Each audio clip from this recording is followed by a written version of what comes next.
introduction. I've been working at Amazon for about 4 years now. I've worked on myriad of different projects, but got started on with Yes. Take the on the table. yeah, sure. Yeah, come. Got started with CS class, and then I think it was my junior or senior year of high school, and I immediately jumped out of that opportunity. Went ahead and took the class that I'd already known that like computer science and like programming was what like I was interested in doing. Well, how'd you know that? So for me, I think it really stemmed from my grandfather. I feel like probably like many of us, like I spent a lot of time as a kid with my grandparents. My grandfather, he was an engineer at Ford, and so it was just very just fixer upper, Bob the Builder type, and I used to just tail him. I knew that I didn't really want to get my hands dirty per se, but I liked building things. I liked kind of like engineering, but so some of my first experiences were just messing around on sites like Code Academy and learning very simple things, building simple static websites with like HTML, JavaScript, CSS, that kind of stuff. But skipping all through that, then went to college, got my computer science degree, and joined Atomic in the spring of 2020. That's what's up. That's what's up. All right. You getting blessed. Give it to me. Hey everyone, my name is Srinyan Ba. I tend to go by Sully, just to engage everybody. I have been working at Atomic Object for about 11 months now, in the full year of June, full time. I started as an intern for 6 months between August 2022 and February 2023. I knew I wanted to do computer science trading early on. I started off modifying games, big gamer as a kid. But a lot of what it is I was interested in stemmed from me wanting to understand how the game works and not so much just play the game itself. So I remember there was a game back when I was roughly 10, 11 years old called Cities of Goshen. I wanted to let my access to it and get the guild wages out of it. So I started studying how people modified the game and trying to do it myself. I was able to get that done successfully, and eventually progressed into wanting to code my own games, and I realized, okay, I'm getting paid to do this. So I went to college to learn how to do that, and it kind of just took off from there. I'm a English grad. I went to University of Michigan Year 1, graduated in 2023. Born in New York City, raised in Detroit, and that's pretty much me. Cool. Thank you. All right, cool. No, this is really cool to be here, especially with my homies, my coworkers up here. My name is Jacob Williams. I've been at Atomic for about 2 years now. I actually interned before joining full time while I was in school. So I grew up in Ann Arbor. Unlike my homies right here, I didn't know that CS was. I didn't know that I wanted to do anything computer science related. I actually I grew up playing basketball, and I played while I was in college. And my whole motivation was to make athletic equipment and like design sneakers and stuff. So when I came to school, I was studying engineering, and I wanted to build like the components that they put in like athletic shoes, like basketball shoes and stuff. I was fascinated by that technology. But in the engineering curriculum, they make you take like a lot of different classes. I took like this chemical engineering class by like fluid dynamics, and I was like, oh, this sucks. So I was like, I don't really. You mind a couple of them? Couple. That's all with it. Word. Yeah, I was taking like this chemical engineering class, like fluid dynamics, and I was like, I don't really like this. Maybe I should rethink what I'm doing. And around that time, it was just before COVID, I started working on like this little fighting. I like fighting games, so I started trying to make like a little 8-minute fighter on my laptop. Sometime in the middle of basketball season, so I don't even know how I had time to do that, but I thought it was really dope. So I switched majors in CS halfway through probably my sophomore year of college, and it just didn't look back. Didn't look back after that. So That's good. So, like, even one of you can start this, maybe because you have the mic, Jacob, is that, like, it sounds like everybody kind of started because they were either tinkering with stuff they had to just, they like video games, and they start modifying the game. For you, you wanted to create something, you okay, well, go ahead and try and create something doing basketball, which again, you don't know how you did that. And so, like, that was kind of the thing that kind of got you, it was something that got you hooked into this. Why do you think there's not as many African Americans like in this field? Is it just because they haven't had an exposure to tinkering with stuff? Why do you, I was impressed that they had 3 young black men at Atomic Object that is in Ann Arbor, North. I know it was great, but I just was like, this is so dope. And obviously, I think it's the culture of Atomic Object as well, right? It's very open. I just about talking to the folks there. But just back to the question, I guess, is like, what do you think is some of the core issues that people are looking into? Just think of your homies when. Yeah, no, so, personally, I think that exposure is a large part of that equation. I think the 3 of us especially were lucky enough to be exposed at the age that we're exposed to software and just other disciplines within computer science, right? Like, it's such a broad field, you can do a lot of different things, but there's definitely a barrier to entry, especially in our communities. Like computers aren't cheap. You know what I'm saying? Like, computers aren't cheap. The access to software, generally speaking, is not cheap. And I think that's one of the burdens that exists in our community. So the more that we invest our own personal time and volunteering into programs that are launching that help expose more like African American minorities in general to technology. Right. Yeah, it'll be helpful. I think that'll help us transform the environment. Yeah. So then I'll switch the question up a little bit for you. Just more around like you kind of got involved because of gaming. Now, do you think gaming is a great way for kids? His kids, like my son, he loved video games all day. If I asked him to go like program something, he'll look at me like, man, I don't want to do that. I don't want to do that. I just want to shoot some characters. Like in school these days, a lot of the way they teach computer science is through like Minecraft, things of that nature.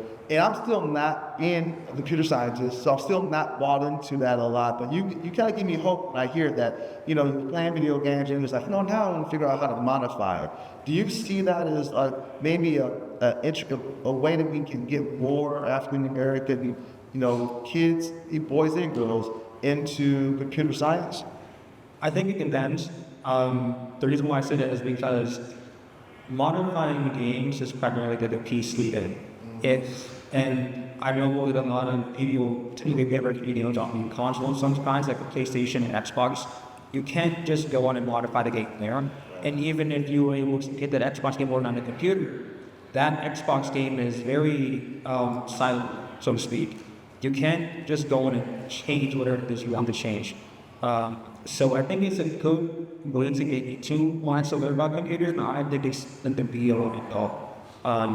And to kind of bring it back to the whole question, I do think that it comes down to exposure, it comes down to sense of community. This is a card grid. And I'm going to mess that down a little bit. The reason why that sense of community is not a big part of why a lot of African is not involved in computer science, because in my experience, I didn't see very many African Americans, black people in my class since my senior year of college. I was in about 5 months. A lot of the people in the community were Caucasian, like Negro, Asians. You had Indians. There were not really many black people around. So I think a lot of it comes down to will I do well when I actually go there. But I know maybe this only boy guys up both black hair and I'm going in this. A lot of black women when you go to college, and because in fact not many of them are involved on it as you do, and that's perfectly okay. Just remember that you might be one of the first set that example for other people to come along and say, hey, I can do that too because Sony did it, Right. So I feel like having a sense of community might be a big part of it as well. Good point. Yeah, like that. So Doug, you kind of talked about, obviously your grandfather, all of this little tinkering and things. like I always kind of think like, am I exposing my son to another thing he's perfectly tinker with? And I'm not like, I don't just take stuff apart in my crib. I think I should, just for he can, you know, get more involved with stuff. But like, things are more complicated now. You just can't take stuff. Well, you can't take your TV apart in the water. You can't, you know, it's not, you just can't take it apart anymore. But I'm trying to figure out, like, do you think that's a good approach for getting kids incorporated, or just even grown up, in teenagers, things of that nature, into computer science? That's still a good path. Timber is still into. Yes. Yeah, no, I love that.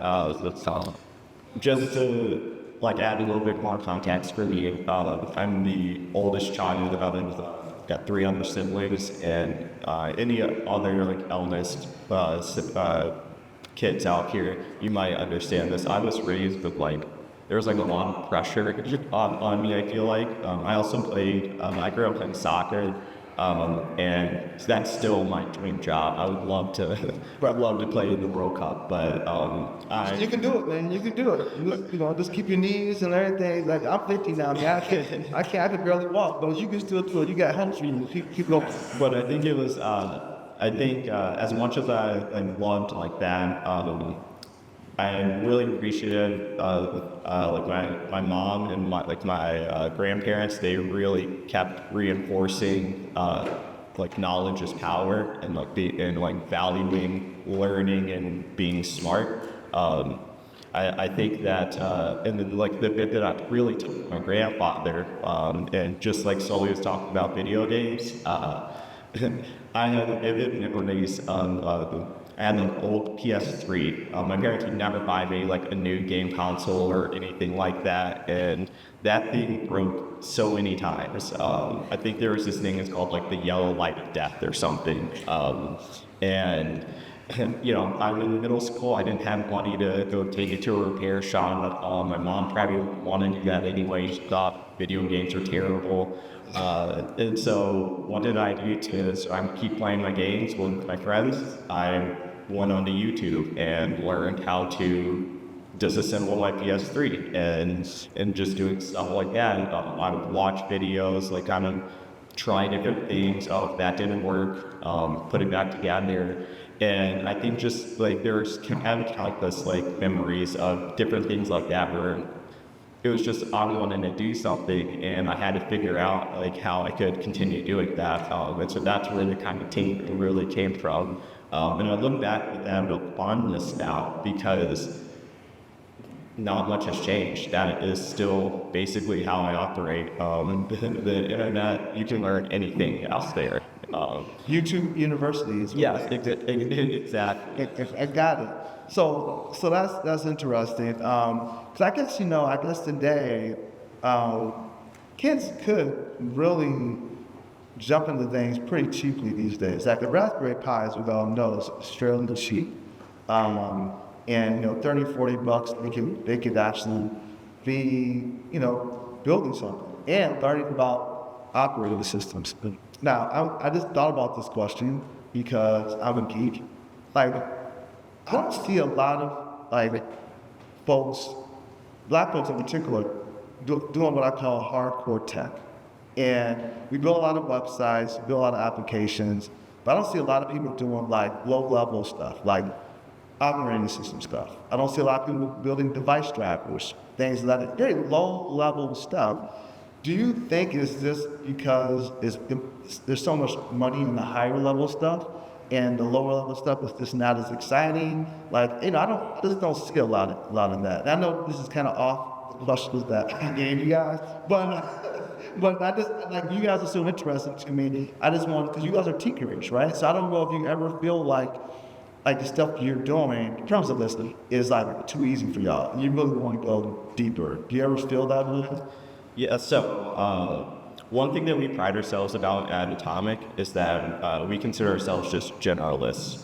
Yes, we have our preferences, and if it's up to me, I have like my favorite tech stack and stuff, but every project we work on is different, for the most part, with a different client solving a different problem.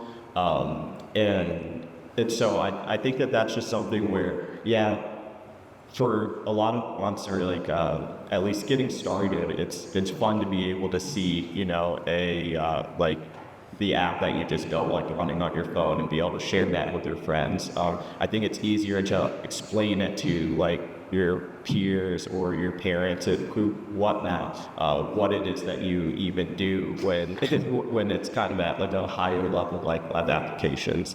But that's not to say that there aren't interesting opportunities like the farther down the rabbit hole you go. For example, one of the things that I just randomly built as a side project using a Raspberry Pi, it was just ended up creating kind of a little smart beard.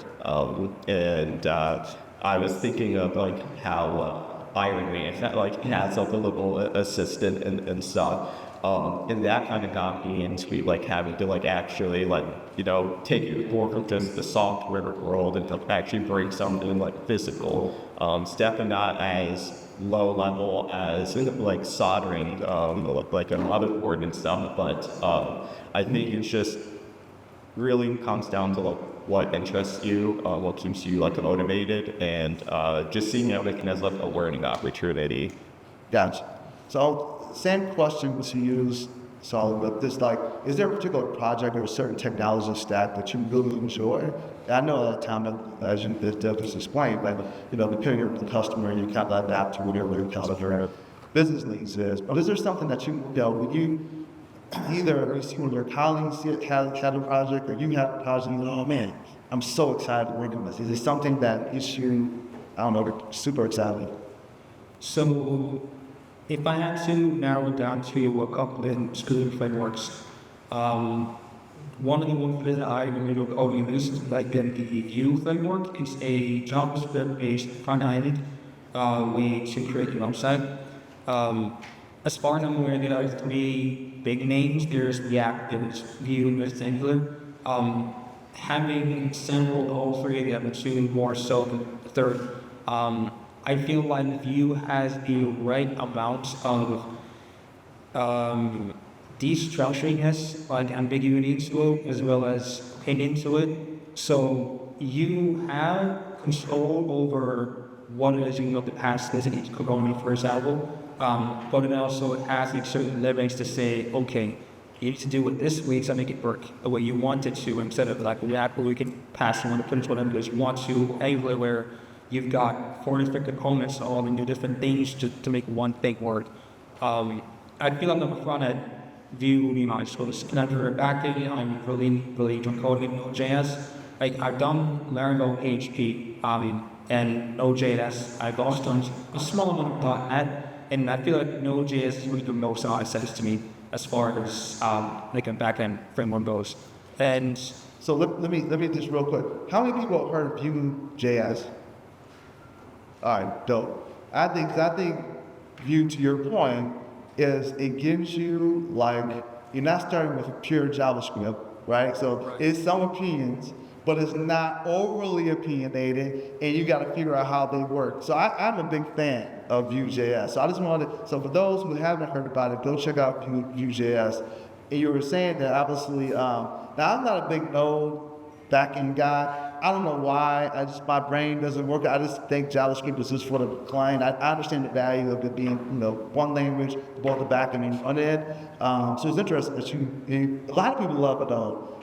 I don't know why, but and not that I don't like it. I just don't know enough about it. So I don't know. I went off tangent here because I just wanted to talk about some technical stuff. Sorry. So what are you about to say? so I was gonna say, as far as database goes, I think I prefer Postgres the most. I haven't done a terrible amount of database stuff.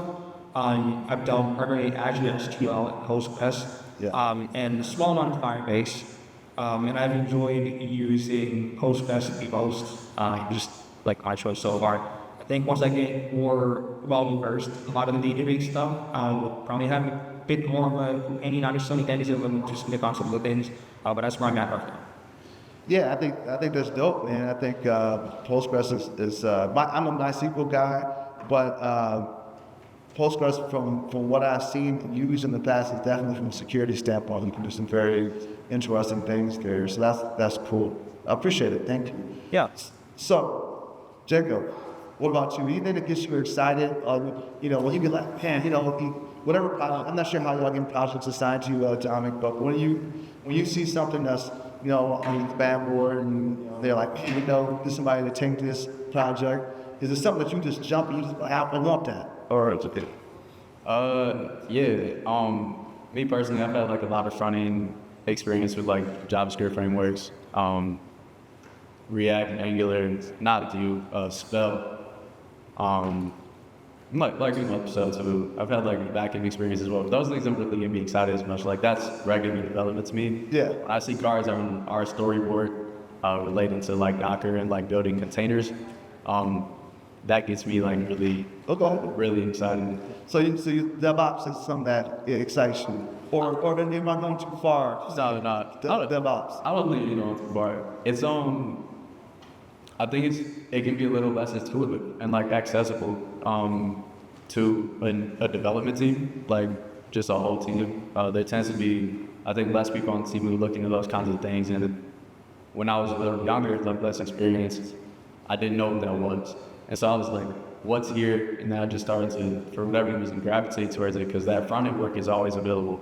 Like the building out APIs and like that type of back end work, that seems like it's always available to me. So those kinds of things, those kinds of problems that arise like your CI/CD pipelines and deploying containers and all of that. I don't know, it's not always there, so I try to jump on it. And when you say it's not always there, meaning that now there's a lot of work on the other side of the spectrum with the back end and the front end, but the whole thing about containerizing your application, get into the CI/CD pipelines, there's less of that work right now, and it excites you. So we actually have a talk coming up.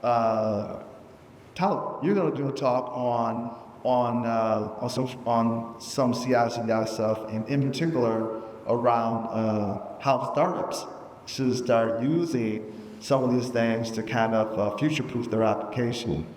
Let's just talk about that for a second. Like, I don't see a lot of black folks inside the CI/CD world either, DevOps world. Do you think it's just because it's just not as exciting? You think, or just? I mean, I find it exciting. Is it just not exciting? Is this something that they ain't teaching this in school? Like, I don't know, in computer science, they'll teach us some OS stuff, and that's from the 70s. But you ain't learning like layers and abstraction layers and things of that nature to do with this. Is your mic off now? No, I'm taking tripping. Okay. So yeah, what do you think? Is it just, I don't know. Yeah, I think, I don't think it's, at least when I was in college, it wasn't taught. Like Docker was not like a college curriculum concept. I'll talk about Docker a lot within like DevOps stuff, but that's specifically like what I like to work on. Obviously that was just like a broader of a topic, and I still think it's not really defined for most people when you talk about it can mean a lot of different things, but I think I'll jump in real quick. I think it gives you a superpower.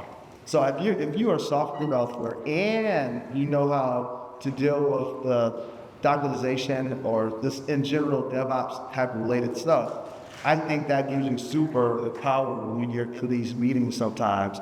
Because I think sometimes you sometimes get siloed. Like, well, this is the front end guy. This is the back end guy.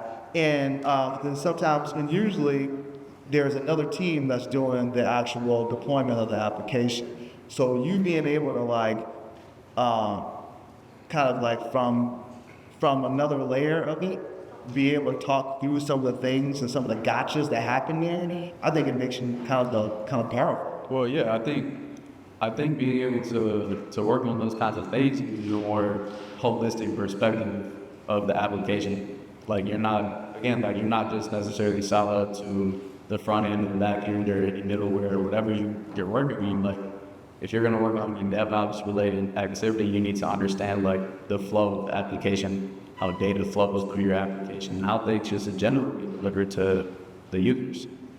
So I think that we'll get back to like, the question, which like, you don't see a lot of people, there's a lot of black folk, necessarily like in that space because I do think it can be more. Like it's not super intuitive. It takes time to develop and build a foundation of knowledge for which you can sit and start to understanding. And for me personally, like it didn't click because of like some formula or some process that I went through. One day it kind of hit me. And I was like, oh, like this is really dope. Containerizing stuff is dope. I started to do some pretty intricate, complex stuff. So, and now it's a joy, but it was kind of I had to fall in love with the process of doing those kind of things, of working on those kind of things rather than, I think front-end development is very popular because it's immediate, like, feedback. You can see what it is that you're building. And I think that's why a lot of people gravitate towards just, like, front-end development in general. Gotcha. So I think so kind of wrapping this up, you got to talk about things that kind of get you excited. I think obviously is Docker, it sounds and be excited. Like you would tell people probably, hey, we haven't tried to play with Docker because it's super easy. You can go download Docker and kind of play with it. You would kind of recommend people to go check it out? 100%. 100%. How about you? So what's your thing that you would tell people like, hey, if you ain't checked this out, go check it out? I'd say really would like to check this out. Okay. And it's a real like natural like cliche answer. I did it. But I feel like you don't feel like you're ready to someday fully pursue whatever it is to you. You're not gonna want to reach, you're not gonna want to stay consistent on it. You can't bog down urgency, bring your progress to a complete halt. If you feel like you should be trying to do it, then you're going to see it through kind of hot water. Like that's just how you get sometimes. Is that helps if you're motivated to actually continue to go and do something. You should want to actually work on. So I'll drill down on it for a little bit. So like for me, what I like is voice over IP. Like I like building systems around the voice. Like if I personally think if you have never built a voice server before, go download Fusion PBX, go download free PBX, you can get a voice server up going within like 20, 30 minutes. And it's amazing because voice is unforgiving. Like with latency, like with the web, you'd be like waiting there for the web page to load. There is no give on voice. So I definitely think people should check that out. So now I'm going back to you in regards to like, what's that one thing that you would tell them that, yo, go check out? Me personally, this isn't like web development. This is okay. I'm sorry. I said Unreal Engine 5. What is it? Unreal Engine 5. It's Unreal. Unreal, yeah. It's Like a gaming engine. Yeah, exactly, sure. And that's something that I'm working right now for personal projects. I'm working on something in Unreal 5 at the moment. And that's the thing that, while I haven't had most time in the last 3 months of beginning to actually work on it, I can say for the last 3 weeks, day over day, I've been elements about it, Kinsky corporates that want to see my everything next. And that's kind of something that I been interested lately. So shout out to that. Because let me tell you, because right now at Tech Town, which I work for a bunch of companies, we're trying to find so right now for like MVPs, we use something called a Dialog, which allows you to rapidly prototype a web application.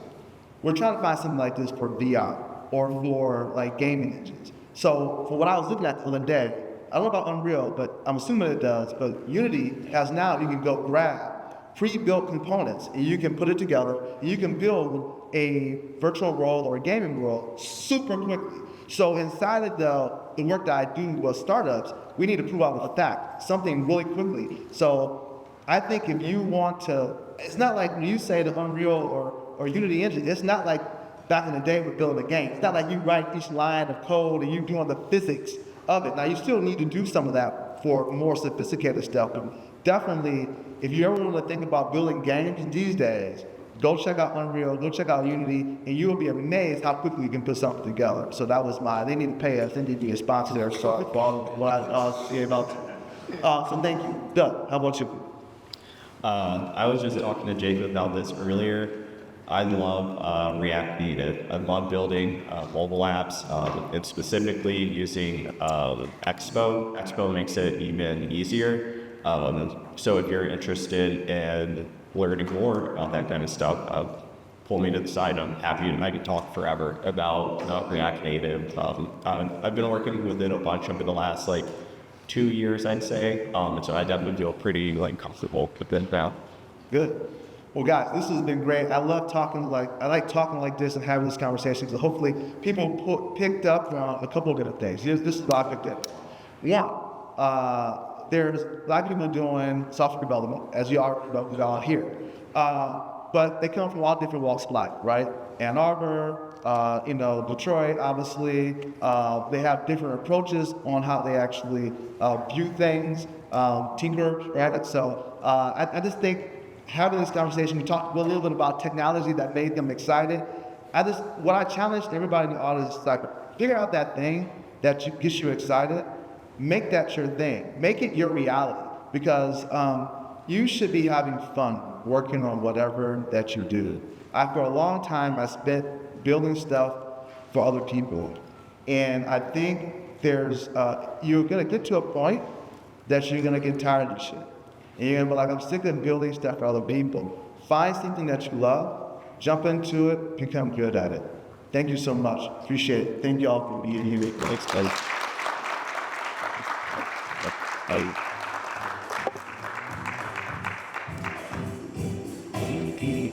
I